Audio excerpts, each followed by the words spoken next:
Hey sports fan, this is Stephen Hill for Just My Picks, and I'm bringing you a very special breakdown of the Chiefs taking on the Atlanta Falcons. Before I do that, make sure you subscribe to the YouTube channel so you can get all the updates each time we make a video. Without further ado, let's get right into the game action. Coming into this game, the Kansas City Chiefs are an improved football team. I watched them play on Sunday night and how they played against the defending Super Bowl champion, Denver Broncos. They did a phenomenal job of playing defense. This defense is fast, hungry. Having Houston back on that defense makes a big difference because he's a pass rusher. He's a Tamba Ali type pass rusher who can do it with speed, he can do it with power, he can do it in several different ways. He has the bull rush moves, he has the swim moves, and going against a team this week in the Atlanta Falcons that has an okay offensive line, it's going to be where the rubber hits the road. The offensive line for the Atlanta Falcons is going to have to answer a lot of questions this week because the Kansas City Chiefs have a young, tough, aggressive offense. They have some playmakers, including Eric Berry on that back end, who not only can knock your head off from the safety position, he can do a couple of good things covering. We've seen him in the last couple of weeks get a couple of interceptions, flying across the football field left and right, and Alex Smith. Believe it or not, Alex Smith has been performing like a top quarterback in the NFL. He's not turning the ball over a lot. He's using ball control offense, and it may not look pretty, but if it's getting wins, that's all that matters. It doesn't have to throw for 300 yards a game and 6 touchdowns a game. No, what he's doing is putting his team in position to win the football game each and every week. You have to keep in mind the tight end Kelsey is playing phenomenal for the Kansas City Chiefs.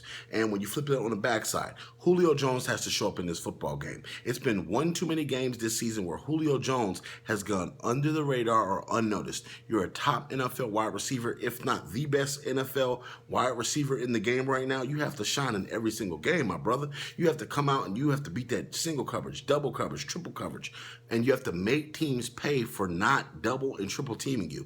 Mohamed Sanu has to open up with the wide receiver tree for the Falcons and make better routes. Seeing that how explosive he is and how fast he is, and the guy that they got, I forgot his name. Jeez, I forgot his name. But the guy that went off on Sunday when the Atlanta Falcons won that football game last week, you got to keep in mind, you have to account for him because he's a speed guy. Julio Jones can truly blow the top off of defense. If Julio has one or two guys that can take a guy or two or take one of the top corners that they're going to try to put on him over there, then that's going to open up this offense and make it even more explosive.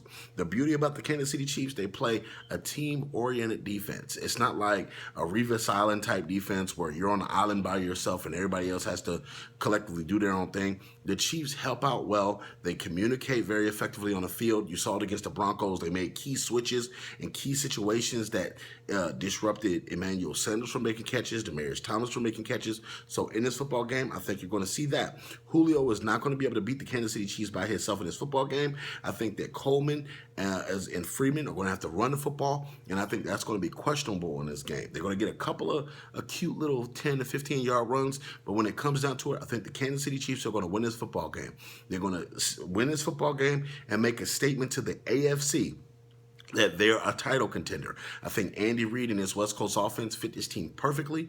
They're doing what they have to do to win games, and they're getting healthier as the season goes on. They're getting a lot of their big play stars back. They may not be Jamal Charles, but they're getting a lot of their big play stars back, and they're getting the guys that can really make an effort back on the defensive side of the ball. So the role players and the depth is one of the beautiful things that the Chiefs have to offer, and that's why I'm picking them to win this football game. I think it's going to be too much defense, and I think just enough offense to output the Atlanta Falcons. I think this is going to be a mid-20s game. I think the Chiefs are going to kick it up with a lot of field goals also. So all you Chiefs fans, all you Falcons fans, leave your comments in the comment section below.